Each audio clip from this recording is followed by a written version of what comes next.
आज हम लोग अभी मौजूद हैं आसियाना बी टाउन के RWA ऑफिस में।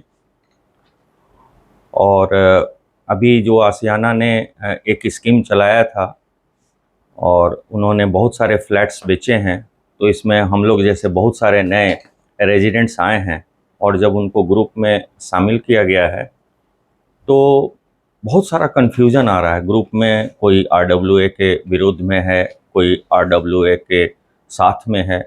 नाना प्रकार का मैसेजेज हम लोग देखते रहते हैं। जो नए रेजिडेंट्स हैं उनको तो पूरी तरह से वो भ्रमित हैं कि एक्चुअल बात क्या है।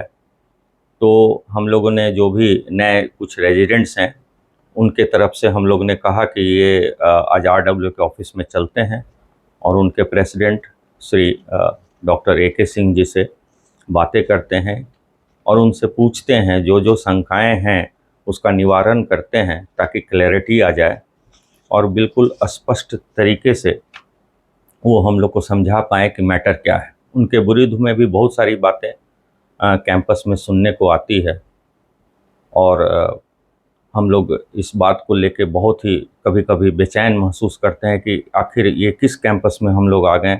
इसमें किस तरह से हम लोग एक रेजिडेंट्स का जो भी अधिकार है वो कैसे मिलेगा और कैसे आगे बढ़ेंगे। तो आइए हम लोग स्वागत करते हैं RWA आसियाना बी टाउन के प्रेसिडेंट श्री AK सिंह जी को। नमस्कार सर। सर, बहुत अच्छा लग रहा है आज आपने जो टाइम दिया है कि हम लोग क्लियर कट आपसे बात कर पाएँ। ये जो बातें होंगी ये वो सारे रेजिडेंट्स जो कि यहाँ के कैंपस से अनभिज्ञ हैं, जो नहीं जानते हैं, उनके लिए है सर। और उन रेजिडेंट्स के लिए भी है जो बहुत अपने काम में बिजी रहते हैं और उनके पास टाइम नहीं है क्लैरिटी का। तो पहले तो सबसे पहले आपका बहुत बहुत धन्यवाद कि आपने टाइम दिया है और आप बैठे हुए हैं ताकि एक एक पॉइंट पर हम लोग को क्लैरिटी मिल पाए। तो सर, ये जो अभी RWA का जो सेशन है ये कब से कब तक का है सर? हम नए रेजिडेंट्स को बताया जाए, ये कब से चालू है और कब एंड हो रहा है? पहले तो मैं आप लोगों का धन्यवाद करूं। इस माध्यम से उन लोगों को क्लैरिटी आएगी और मैं आपसे जो भी बात करने जा रहा हूं वो तथ्यों पे और डॉक्यूमेंट्स के आधार पे बात करूंगा। इंटरप्रिटेशंस आपके हैं। हमारा RWA 2018 जनवरी में शुरू हुआ था। रजिस्ट्रेशन के बाद कई बार इलेक्शंस हुए और हमारा सेशन शुरू हुआ 2021 में। 2021 में जब हम लोग यहाँ आए तो हमारे पास मेंटेनेंस एजेंसी जो बिल्डर के द्वारा डिप्यूट किया गया, उन्होंने 50 लाख रुपए का बजट इन्हांसमेंट का पेपर वो उन्होंने बजट लेकर आए। वो उसे देख करके हमने कहा कि जो सिस्टम पहले से चला आ रहा है उस सिस्टम के बजाय हम लोग एक ऑथेंटिक नया सिस्टम बनाते हैं। और चूंकि प्रेसिडेंट आज मैं हूं, कल कोई और रहेगा, एक फाइनेंस कमेटी बनाते हैं जिसमें इवैल्यूएशंस हो जाए कि ये जो बढ़ाने का या घटाने का जो सिस्टम है, जैसे आपने 500 रुपये बढ़ाए, 100 रुपये घटा दिए, ये सिस्टम ठीक नहीं है। तो उनके इवैल्यूएशंस के बेसिस पे सारा काम हो और इसमें प्रेसिडेंट को हम बाहर निकालते हैं। वो जैसा कहेंगे उसके आधार पे हमने काम करना है। हम इसको परसू करते रहे और मैं आपको बताना चाहता हूं कि आप ये देखिए, ये पूरी 50 पेज की ये डॉक्यूमेंट्स हैं जिसमें आप देख सकते हैं कि हमने इनको परसू करके, जो हमारी फाइनेंस कमेटी थी उन्होंने इनसे 14 क्वेश्चंस किए, ये क्वेश्चंस भेज दिए गए और उसके आंसर्स आए। वो आंसर सेटिस्फैक्टरी नहीं थे। उनसे डायरेक्ट सवाल करने के लिए एक मीटिंग करी गई जिसमें मैनेजर लेवल के लोग आए जिनके पास न ही ऑथराइजेशन था और न ही उनके पास कोई जवाब था। फिर परसू करते रहे, ये अप्रैल 2021 की बात है। उसके बाद हम परसू करते रहे कि हमें जवाब मिला नहीं है। उसी दौरान इन्होंने बजट बढ़ा दिया। अब इनका बजट बढ़ाने से इनका काम तो चलने लग गया, लेकिन जो दबाव फाइनेंस का हमारे रेसिडेंट्स के ऊपर पड़ा उसका सॉल्यूशन हमें नहीं मिला। जब हम परसू करते रहे तब इन्होंने जाकर के, आप ये देखिए, ये दूसरा मिनट्स है, 21 जून 2021 से एक मीटिंग की जिसमें इन्होंने कृपा करके फाइनेंस के लोगों को भेजा। उन्होंने कुछ हद तक जवाब दिया, लेकिन वो भी इस पोजीशन में नहीं थे कि बजट में जो मुद्दे हैं हमारे, खास आप समझे 3 मुद्दे हमारे, बहुत बजट की बात मैं कर रहा हूं। उसमें एक तो यह है कि 25% सर्विस चार्ज लिया जा रहा है, और ये 25% सर्विस चार्ज इस एग्रीमेंट में, जो ट्रिपटाइट एग्रीमेंट था इनका शुरुआत से, उसमें कहीं जिक्र नहीं है। जब पूरी मार्केट में 8 से 10% की सर्विस चार्ज का प्रोविजन है, तो हमारे यहाँ 25% सर्विस चार्ज का क्यों? तो आप आइए, टेबल पे बैठिए। वो ऐसा हुआ नहीं। फिर हमने इसको फर्दर परसू किया, और फिर हमने ये देखा कि जब इनकी जुलाई 2021 में इनके वाइस प्रेसिडेंट श्री सुशील जोशी वगैरह से बात हुई उनके ऑफिस में, इस तरह से 3 मीटिंग करने के बाद भी हमें सॉल्यूशंस नहीं निकले। इनका काम तो चलता रहा। तब जाकर के हम लोगों ने एक सर्कुलर निकाला कि जो 25% सर्विस चार्ज है उसको अभी हम रोक देते हैं जब तक ये टेबल पे आके नहीं बैठते। इन्होंने हमारे क्वेश्चंस का जवाब देने की बजाय दबाव डालना शुरू कर दिया। लोगों के बैकअप लाइट्स काट दिए, यहां तक कि जेबीबीएल की लाइट काट दी गई। उस पर काफी लोगों का को प्रॉब्लम हुआ, लोगों ने रिवोल्ट भी किया, लोगों का बहुत सारी बातें हुई जी। अब बात यह है कि हम क्या करें। 8 महीने, हमारा जो टेन्योर होता है वो 24 महीने का होता है, 2 साल का होता है। 8 महीने हम आपके पीछे भागते रहे, आपने कुछ इसके ऊपर कुछ इसको तवज्जो नहीं दी। आप ये कहते रहे हमें आरडब्ल्यू की जरूरत नहीं है, हमारी 50-60 सोसाइटीज है, बहुत जगह पे आरडब्ल्यू है नहीं, फिर भी हमारा आपकी जरूरत क्या है, सारा काम तो हम लोग कर रहे हैं। जब ये सारी व्यवस्थाएं हम लोगों ने देख ली, तब ये बीच बीच में हर वक्त यही कहते रहे आप कोर्ट चले जाइए। हमें पता नहीं चला कि कोर्ट जाने को क्यों कह रहे हैं।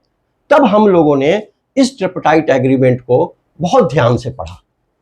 आप ये देखें, ये 2021 का है, हालांकि ये ट्रिपटाइट एग्रीमेंट सबों के उसमें दिया हुआ है, लेकिन इस ट्रिपटाइट एग्रीमेंट के आप 5.2 क्लॉज में आप देखिए लिखा हुआ है कि no individual owner shall have any right to determine और टर्मिनेट दिस एग्रीमेंट।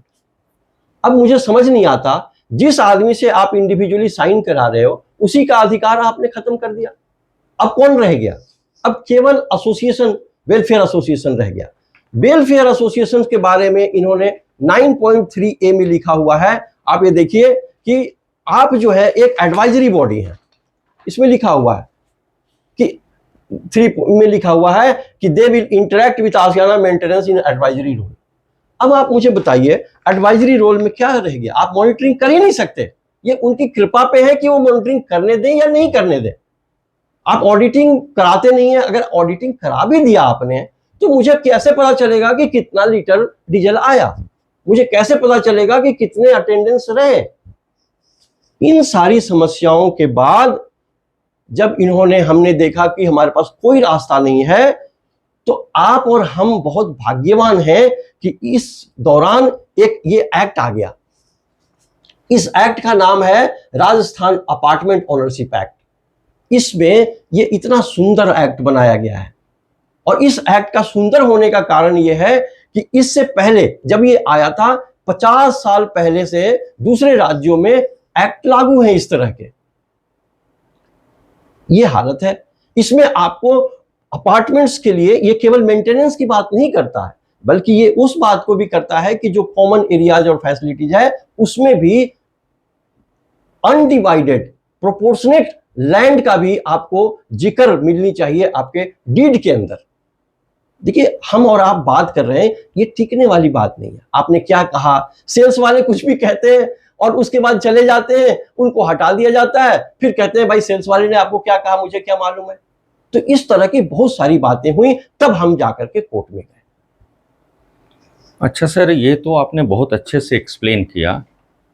कुछ हम लोग जो नए रेजिडेंट्स हैं, समझिए कि हम लोग जो 2-3 लोग यहाँ खड़े हैं, उनके तरफ से कुछ सवाल हम लोगों ने किया है क्लैरिटी के लिए, तो प्लीज़ इसको अदरवाइज़ नहीं लिया जाएगा और हम लोग को पॉइंट टू पॉइंट, हो सकता है कि कुछ पॉइंट्स आपके अगेंस्ट में हो, लेकिन हम लोग सिर्फ उसके बारे में जानना चाह रहे हैं सर। तो इजाज़त दिया जाए तो हम लोग अपना जो क्वेरी लेके आए हैं, जो 4-5 लोग यहाँ हैं, हम लोग जो क्वेरी लेके आए हैं सर, वो आपसे हम लोग कर लें।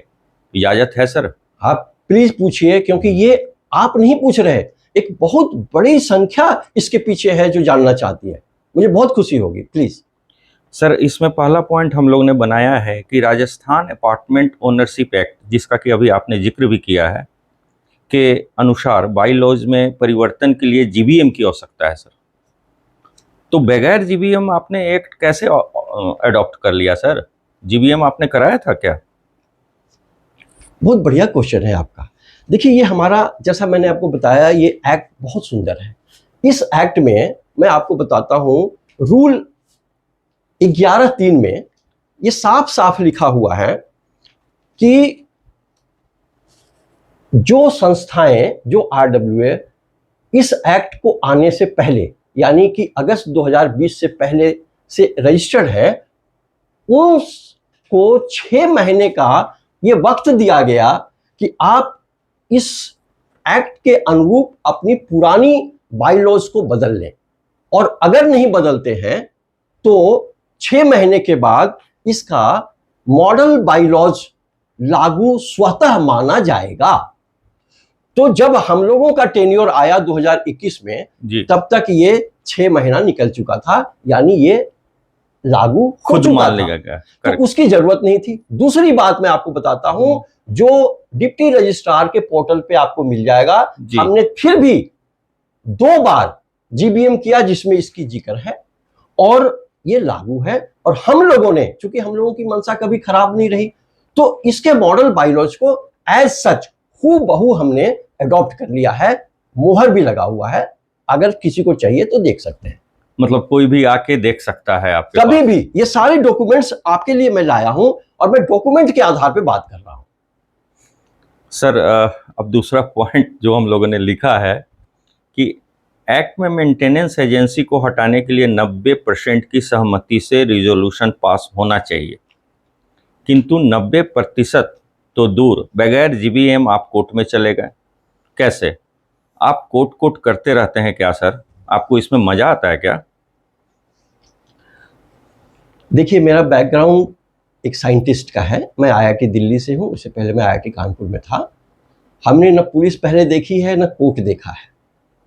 फिर भी ये जो आपने कहा, ये बहुत अच्छी बात कही है, लेकिन आपके प्रश्न में ही आपका उत्तर है।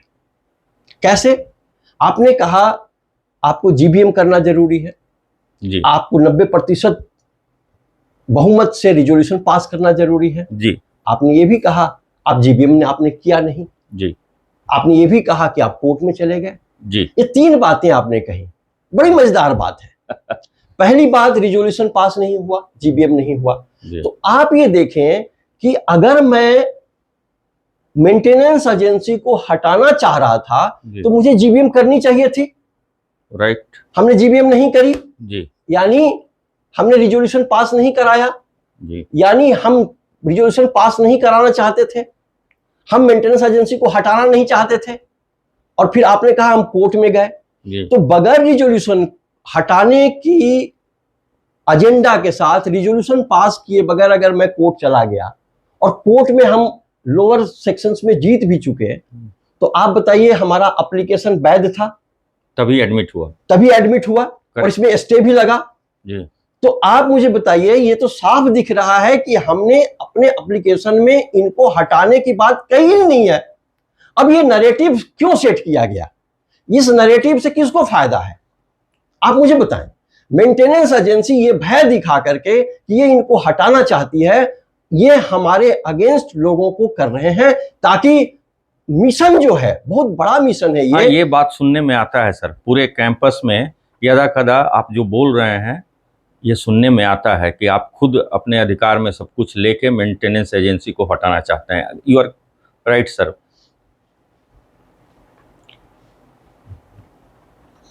देखिए, इसमें एक बहुत बढ़िया बात आपको बताता हूँ। इस किताब में ये लिखा हुआ है, कि गवर्निंग बॉडी या मेंबर्स कोई भी तरह का पैसा नहीं ले सकते, एक्सेप्ट अगर आपने कोई खर्च कर दिया है तो वो वापस आप ले सकते हैं। सैलरी या इस तरह की कोई भी चीज आप ऑनरेरियम नहीं ले सकते। अब आप मुझे बताएं सर, जब आपके पास इतना बड़ा मैन पावर का प्रोविजन है तो वॉलंटरली इतनी बड़ी जिम्मेदारी कौन लेगा? और क्या ये सस्टेनेबल मॉडल है? आज मैं अपने पास ले भी लूंगा तो कल तो मैं रहूंगा नहीं, तो ये सस्टेन नहीं करेगा। जिसका काम है वही करे। बात अब मेंटेनेंस एजेंसी को अपने कब्जे में लेने की बजाय आज मेंटेनेंस एजेंसी जिसको हमने दिया हुआ है उन्होंने भी बहुत सारा सर्विस जो है खुद नहीं किया है, इन्होंने सबलेटिंग करी है। जैसे सिक्योरिटी, अब सिक्योरिटी गार्ड के आप देखिए उसके ड्रेस में क्या आशियाना का लोगो है? नहीं है, क्योंकि इन्होंने आउटसोर्स किया हुआ है। तो अगर हम लोगों ने कुछ उसमें इंटरवीन किया भी तो क्या करेंगे? यही करेंगे ना कि आप टेंडर निकालिए, नेशनल लेवल का सिक्योरिटी लेकर के आइए। इस काम को करने में अगर आप कहते हैं कि इसको हाथ में लेना कहते हैं, तो मैं नहीं समझता कि इन चीजों का जो आपको प्रोविजंस इस एक्ट में दिया हुआ है वो गलत है। ये तो बात सही है सर, क्योंकि अभी पिछले 10 दिनों में कई एक एजेंसियां हमने देखा है कि सिक्योरिटी का जो पहले एजेंसी चल रहा था मोर और लेस हम लोग को लग रहा था कि सही है, लेकिन इधर हाल फिलहाल में 2-3 एजेंसी कभी उजला पहन रहे हैं लोग, कभी काला पहन रहे हैं लोग। इसके पीछे इनका क्या मंतव्य है हम लोग को समझ में नहीं आ रहा है। सर नेक्स्ट क्वेश्चन पे हम लोग आते हैं। जो मेंटेनेंस एजेंसी को आप परेशान और अस्थिर करना चाहते हैं, इसे हटाना चाहते हैं क्योंकि मेंटेनेंस आप अपने हाथ में लेना चाहते हैं, क्यों? पिछले 2021 से बजट पास नहीं किया गया है, ये बताइए सर। पिछले 2021 से बजट पास नहीं किया गया, ऐसा क्यों? देखिए सर, इसमें एक दो मुद्दे हैं जी। बजट ये बच्चों का खेल नहीं है कि आपके मन में बैठे बैठे जो आया आप ले आए और सिग्नेचर करा लिया। जी। आप सबसे हास्यास्पद बात यह है कि आरडब्ल्यूए की बजट पास नहीं करने के बाद भी उसी बजट को इंपोज कर दिया गया। ये ताकत आपको कहां से मिलती है? और बजट में 2021 में पास नहीं हुआ तो 2021 में क्यों नहीं पास हुआ? क्योंकि फाइनेंस कमेटी ने यह कहा कि आप 25% सर्विस चार्ज क्यों लेते हैं। उसका जवाब नहीं है, उसका सॉल्यूशन नहीं निकला।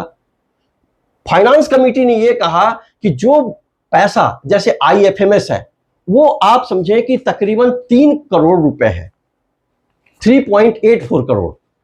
सच a big amount sir, IFMS 3.8 crore है। आप ये देखिए हमारी बजट में उसका इंटरेस्ट क्यों नहीं एडजस्ट किया जा रहा है। इसका अमाउंट तकरीबन 2,23,000 रुपए पर मंथ है। इतना बड़ा अमाउंट है, सिर्फ इंटरेस्ट, केवल इंटरेस्ट की मैं बात कर रहा हूं।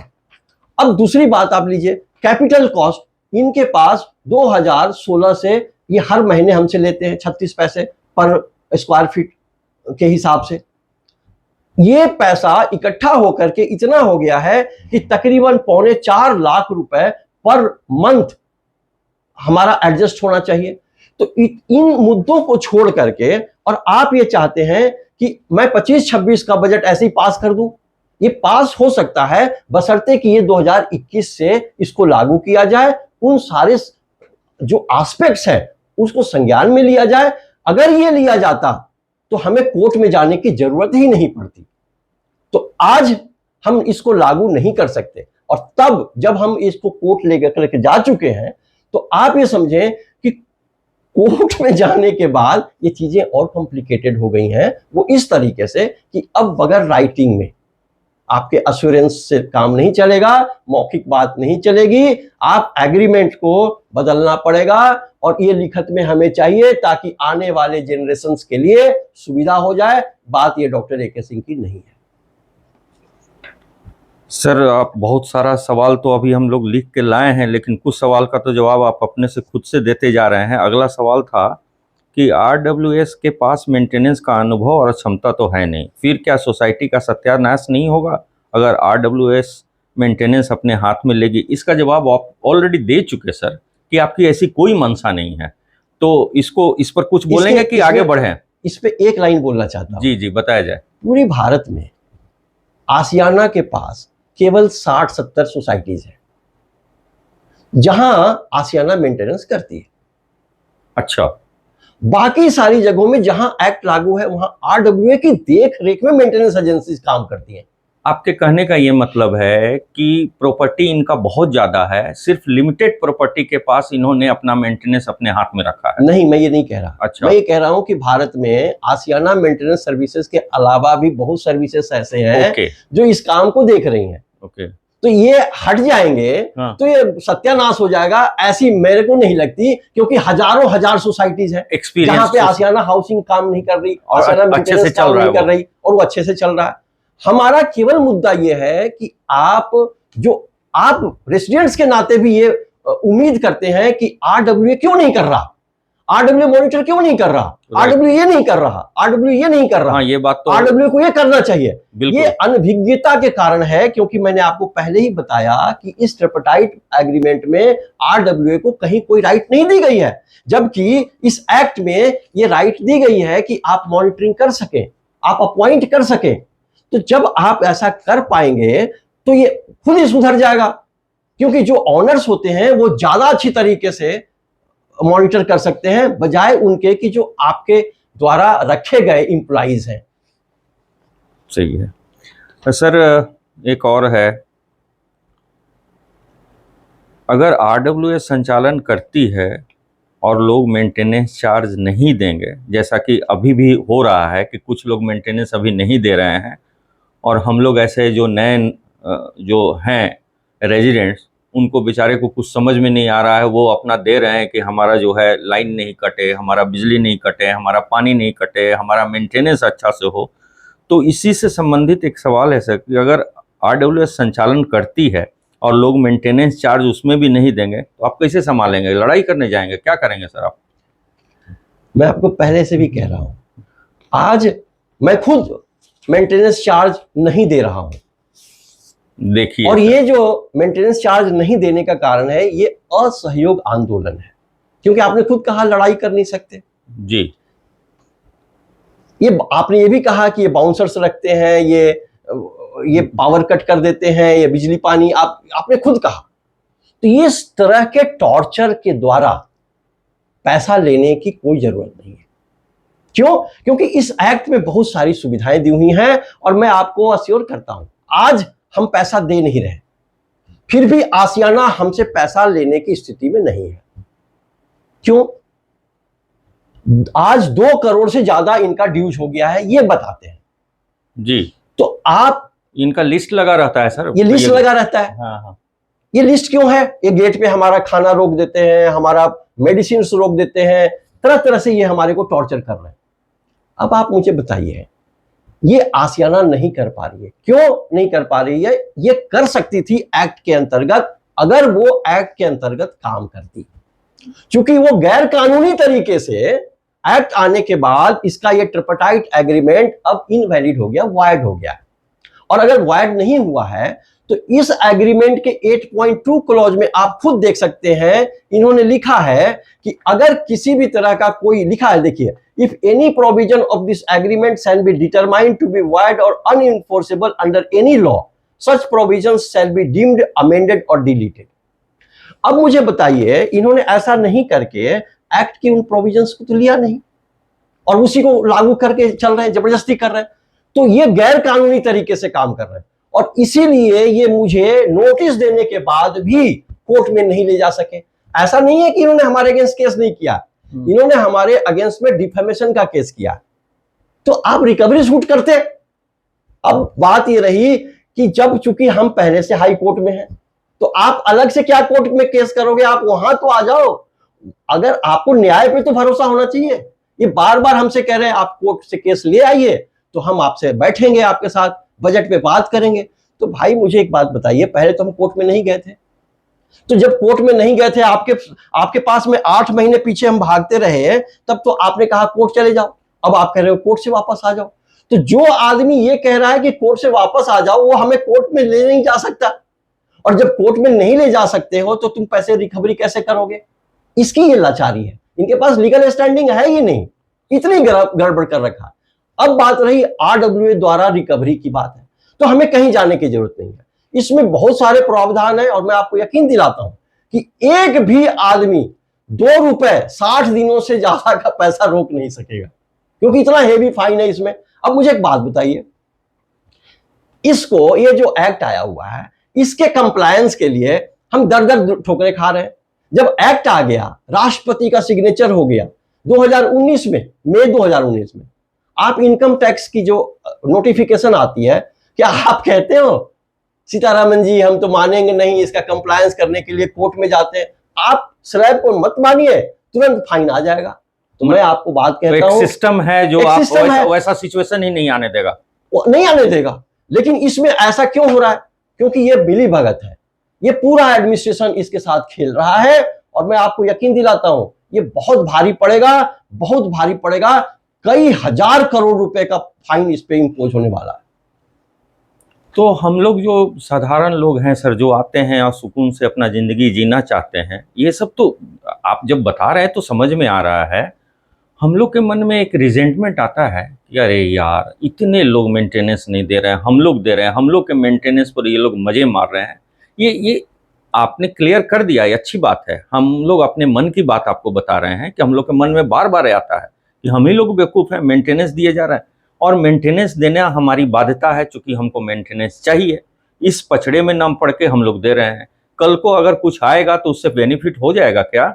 जो मेंटेनेंस जो नहीं दे रहे हैं उनको, जो दे रहे हैं उनको, इसके बीच में कुछ तालमेल, ये आगे देखेंगे सर। हम लोग नेक्स्ट क्वेश्चन पर चलते हैं। ये बहुत बड़ा क्वेश्चन है, मुझे इसका जवाब देने दीजिए। जी बताया जाए। आरडब्ल्यूए की तरफ से आपके पास बहुत सारे ऑप्शंस दिए गए जी, ये दूसरे किसी भी सोसाइटीज में नहीं है जी। पहला ऑप्शन ये है कि आरडब्ल्यूए ने यह सर्कुलर निकाला है लाचार होकर कि जब तक इनका बजट पास नहीं होता है तब तक आप मेंटेनेंस चार्ज मत दीजिए। ऑप्शन ये 1 है। अगर आपको इनके साथ सिंपैथी है आप देते रहिए जी।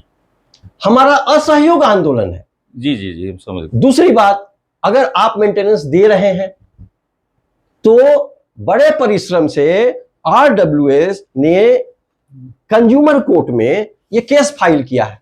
अच्छा, ये भी ग्रुप में बार बार आता है सर, आप लोग के द्वारा लिखा जाता है कि लगभग 250 लोग कंज्यूमर कोर्ट में चले गए हैं। इस मुद्दे पर भी हम लोग आएंगे। मैं उस पर बाद में आऊंगा, अभी मैं ऑप्शंस की बात कर रहा हूं जी। पहला ऑप्शन आपके पास है कि आप आरडब्ल्यूएस के सर्कुलर का इस्तेमाल करते हुए, क्योंकि एक्ट आने के बाद आपकी बाध्यता है आरडब्ल्यूए की सर्कुलर को इस्तेमाल करना। दूसरी, आप ये कह सकते हैं कि अगर आप पैसा दे रहे हैं तो आप इसमें जा सकते हैं कंज्यूमर कोर्ट में, वहां से आपको पूरी की पूरी मेंटेनेंस चार्ज की रिकवरी हो जाएगी।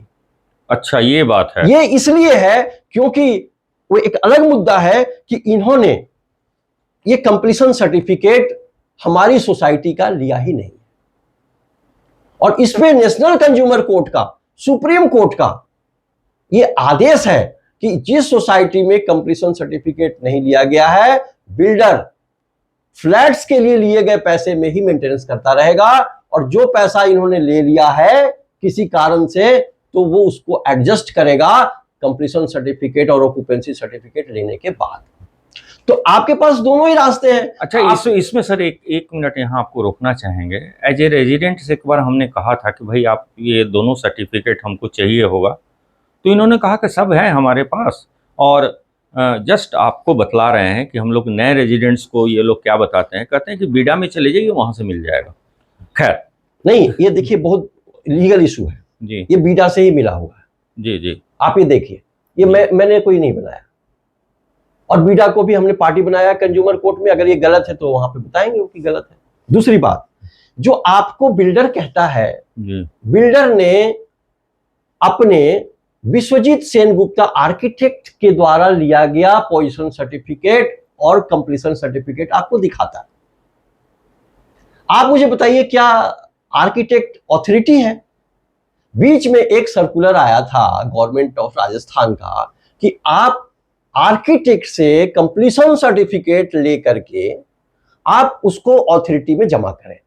ऑथोरिटी 3 दिन के अंदर उसको इंस्पेक्ट करके वेरीफाई करके आपको वो देगा। तो ऐसा तो प्रोसेस हुआ नहीं। और ऑक्यूपेंसी सर्टिफिकेट तो आर्किटेक्ट दे ही नहीं सकता, उस सर्कुलर में ये भी लिखा हुआ है कि वो ऑथोरिटी ही देगी। तो फिर किस हैसियत से इन्होंने आर्किटेक्ट से लिया? और ये बात तो इसमें भी लिखा हुआ बीडा के लेटर में कि इन्होंने पावती तक का प्रोसेस नहीं किया है। तो ये बिल्कुल अच्छा, भ्रमित करने वाला लीगल पॉइंट है और इसको हम लोगों ने कंज्यूमर कोर्ट में भी उठाया है। एक सर जो हम लोग के मन में एक सवाल इस पॉइंट पर आ रहा है कि आशियाना दम भरता है कि उसका सब काम जो है बहुत ही पारदर्शिता के साथ, ट्रांसपेरेंसी के साथ होता है, तो वो इतना बड़ा इशू को अभी तक क्यों नहीं सलटा पाया? और बीडा के साथ इतना पावरफुल होते हुए भी, मतलब इसका मतलब प्रोजेक्ट में कुछ खामी रही होगी। सर आप ये देखिए, ये लेटर मैं आपको दिखाना चाहता हूं। ये जब इन्होंने 2016 में ये नोट शीट की कॉपी है सर, आरटीआई से प्राप्त की गई है। 2016 के अंदर आशियाना हाउसिंग लिमिटेड को नोटिस भेजी गई थी कि आप पार्किंग के मुद्दे को लेकर के आप काम सही नहीं कर रहे हो, गणना नहीं की जा सकती है। इन्होंने नोटिस को भी इग्नोर किया, जवाब तो दिया लेकिन आज तक उसको हुआ नहीं। अब आपको मैं बताता हूं, ये ऐसा मुद्दा है कि जिसके बेसिस पे आशियाना को ही अभी हाल में हम लोगों के कंप्लेन के बाद आप ये देखिए, ये जो है इनको फाइन लगाया गया। मैंने अपने फेसबुक पे भी डाला है और इस फाइन के आधार पे इन्होंने फाइन भी भरे हैं। तो ये सब चीजें तो हमने नहीं करी ना। तो आप अगर ये सब सही होता तो आप मुझे बताइए, ये जो मैप है आपके सामने मैं रख रहा हूं, ये मैप है, आप देखिए, ये पार्किंग को लेकर के मैप है, ये आरटीआई से निकाला हुआ है। आप ये देखिए, इसमें ये लिखा हुआ है कि 25% यानी कि 370 ECU है ना, आप पार्किंग देते हमारे को विजिटर्स के लिए, तो नहीं है, इसका मतलब हेराफेरी तो हुई है।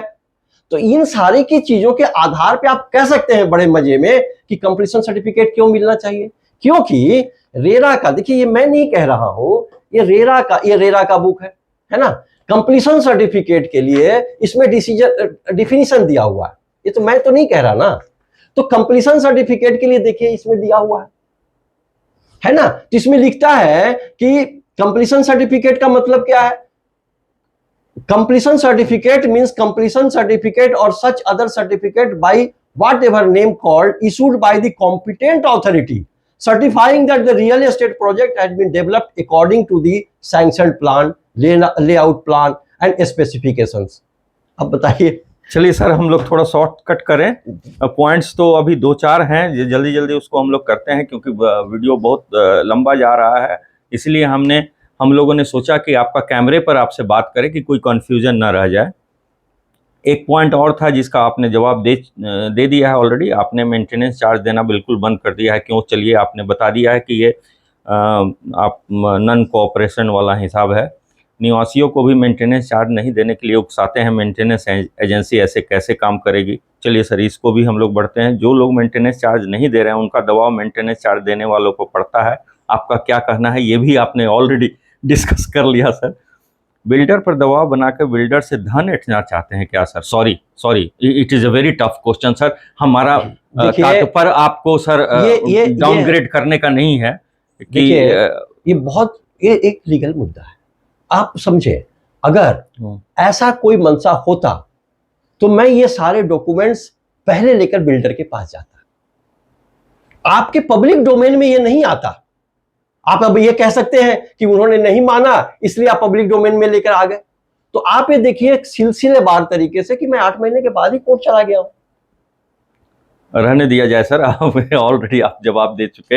एक दो पॉइंट अब बाकी रह गया सर। आप सारी सोसाइटी को आशियाना मेंटेनेंस के विरुद्ध उकसा रहे हैं, आखिर माजरा क्या है? चलिए इसको भी हम लोग पास करते हैं। इसका भी जवाब आप बहुत लीगल ढंग से, बहुत तरीके से, बहुत पढ़े लिखे लोगों के बीच जैसा होना चाहिए वैसे आपका सारा रवैया है और आप बहुत ही मेहनत कर रहे हैं। एक लास्ट क्वेश्चन है सर, पार्किंग के नाम पर पहले आपने सोसाइटी की सुविधाएं जैसे लॉन टेनिस, क्रिकेट पिच आदि तोड़े जाने की कोशिश की और अब कंज्यूमर कोर्ट में इसे बचाने की बात कर रहे हैं। ये सर इसको एक बार और क्लियर कर दीजिए सर, क्योंकि ये अगर नहीं रहेगा तो हम तो लॉन टेनिस ही खेलने और बैडमिंटन खेलने और ये सब करने आए हैं सर, तो मामला गड़बड़ हो जाएगा।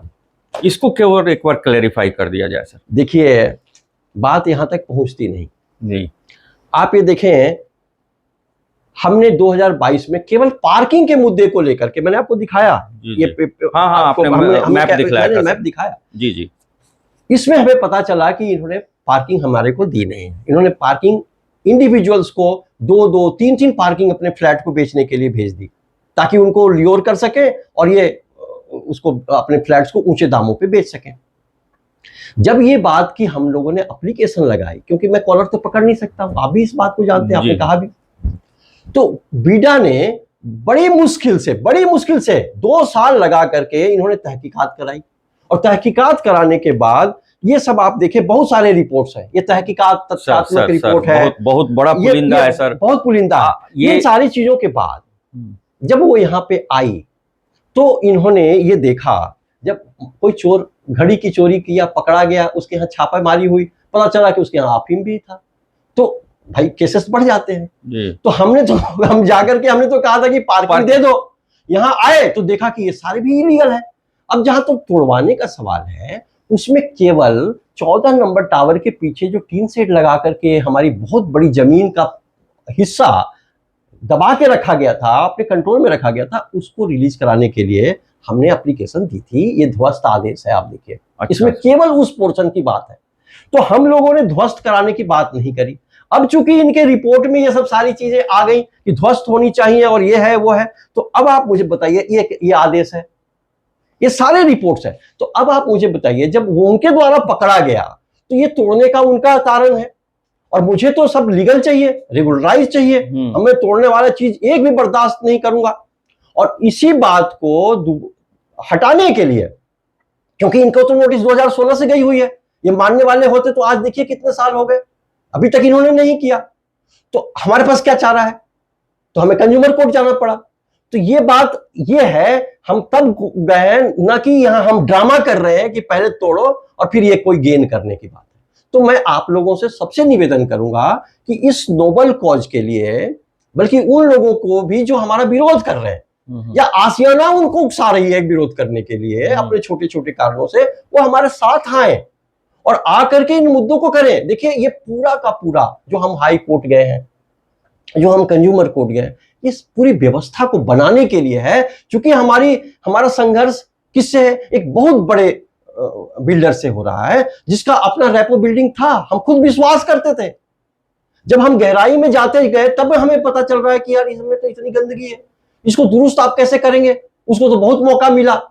और हमारे चूंकि जनरेशन, आने वाली जनरेशन के पास टाइम न है न होगी, तो हमारी जिम्मेदारी और बढ़ जाती है, वो केवल इसलिए कि इस टॉपिक को बराबर के लिए विराम दे दिया जाए, ताकि जब सिस्टम बन जाएगा तो डॉक्टर AK सिंह जिनके पास बहुत समय है आज, वो सब भी लोग जिनके पास समय नहीं है, इसकी मॉनिटरिंग अच्छी तरीके से कर सके। तो हमारा ये हम लोगों का विजन है। और देखिए, हम एक मॉडल बनाना चाहते हैं। RWA वेलफेयर में क्या करना चाहती है, मिनिमम कॉस्ट पे आप ये देखिए, हम लोगों ने एक कैलकुलेशन किया है और हमने इसको ग्रुप में भी डाला है। इसमें आप ये देखेंगे कि हम तकरीबन अगर उन्हीं मेंबर्स को रखते हैं जो ये इन्होंने हायर किया हुआ है, तो आप ये देखिए कि 2 करोड़ रुपए का ये जो है हमारी सेविंग हो रही है। ऐसा क्यों हो रहा है? जी जी, 2 करोड़ रुपए की सेविंग हो रही है, हमने ग्रुप में डाला, लोग देखें, इसको समझें। एक्चुअली सर क्या है, हम लोग की तरफ से भी एक कमी है, ग्रुप पर इतना ज़्यादा मैसेज आता है और इतना लंबा लंबा मैसेज आता है। जो वर्किंग है सर, जो सवेरे भागम भाग करके ऑफिस जाता है, फैक्ट्री जाता है, लौटता है, वो कंफ्यूज होकर रह जाता है कि क्या करें। उनसे हमारी तो आज जो हम लोग सबको आए हैं आपसे पूछने के लिए, आपसे बात करके बहुत अच्छा लगा। आपका पेपर वर्क देख के, आपका एक एक पॉइंट जो आपके मेमोरी में है वो सुन के आपने कितना मेहनत किया है पूरा ग्रुप आपका RWA, ताकि हम लोग को मिनिमम खर्चे में मैक्सिमम बेनिफिट मिल पाए, एक सिस्टम डेवलप हो पाए, एक तरीके से बहुत पारदर्शिता के साथ, ट्रांसपेरेंसी के साथ सारा ऑर्गेनाइजेशन और मेंटेनेंस सब अपने आप चलता रहे, किसी को कन्फ्यूजन नहीं हो। सर सोच तो बहुत अच्छा है, लेकिन इसमें जो कन्फ्यूजन था, जो हम लोग सवाल लेके आए थे आपसे, हम लोगों ने किया और बड़े बेबाकी से आपने इन सबों का जवाब दिया सर। मन खुश हो गया। और खासकर आपका जो पेपर वर्क है, ये तो भाई देख के ही लगता है कि इसको अपने पास ही रखिए सर, आप ही खुद कीजिए, वो ज़्यादा बेटर है। बात केवल इतनी है। एक परमिशन आपसे और लेना हम लोग चाहेंगे कि कोई भी रेजिडेंट्स, नया हो पुराना हो, बेझिझक आपके पास आके जैसे हम लोग सवाल किए हैं वैसे कर सकता है। इसकी इजाज़त आपके पास है। केवल कर सकता नहीं, डॉक्यूमेंट्स देख सकता है, इंटरप्रिटेशन खुद करे। क्या बात है सर। हमारा केवल योगदान हो सके। और आपको मैं बताता हूं, ये प्रोपेगेंडा फैलाया जा रहा है कि जो व्यवस्था को दुरुस्त करने के लिए जो वर्तमान व्यवस्था को परिवर्तन उसमें करना चाहता है, उसी को पूरे को परिवर्तित कर दो। और खासकर सर आप मुझे बताइए कि जब ये मुद्दे हमारे अच्छे हैं, मुद्दे आपको सार्थक लग रहे हैं, तो इन मुद्दों को लेकर अंजाम तक हम बेहतर तरीके से पहुंचा सकते हैं। मैं ये नहीं कह रहा कि दूसरे बेहतर नहीं है, लेकिन उससे ज्यादा बेहतर तरीके से कौन पहुंचा सकता है? जिसने बेबी को पैदा किया वो नर्चर ज्यादा अच्छा करेगा कि दूसरे को आप असाइन करके उससे अच्छा काम करवाओगे।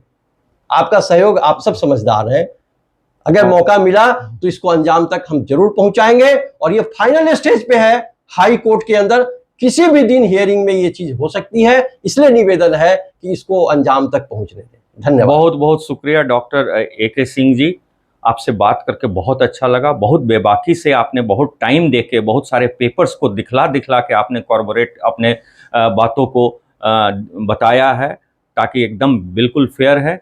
तो इसी के साथ सर, फिर कभी कोई कन्फ्यूजन होगा तो आपके पास हम लोग हाजिर हो जाएंगे। बहुत बहुत धन्यवाद सर। Thank you. नमस्कार सर।